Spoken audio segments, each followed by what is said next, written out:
ఓ సమయ ఇక ద్వారా ఈ దస్తావేజుల సంతం పెట్టు.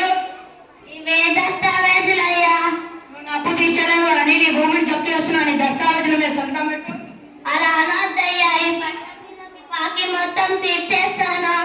ఈ రాళ్ళు రప్పలున్న భూమిలో ఏం పండవనిసో ఏం లాభం సంపాదిస్తావు. అలా అనొద్దయ్యా, ఈ భూమే మాకు దిక్కు. మా కుటుంబం మొత్తం దీనిపైన ఆధారపడి ఉంటుంది.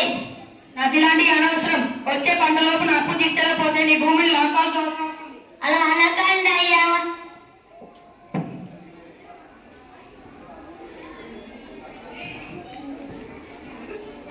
బాధపడక సోమయ్య, నా కాడ ఒక ఉపాయం ఉంది. మనంగా పట్టణానికి పోతే మనకు ఏదో ఒక కూలి దొరుకుతుంది. ఇక్కడ ఉంటే మన బతుకులు మారవు. అలా అనుకోవద్దు రాముడు. మనమే ఇలా అనుకుంటే వీళ్ళందరూ తిని బ్రతుకుతారు. ఒకరు తినాలంటే ఇంకొకరు పండించాలి కదా. నీ పిచ్చి మాటలన్నీ మానేసి వ్యవసాయం చేద్దాం పద.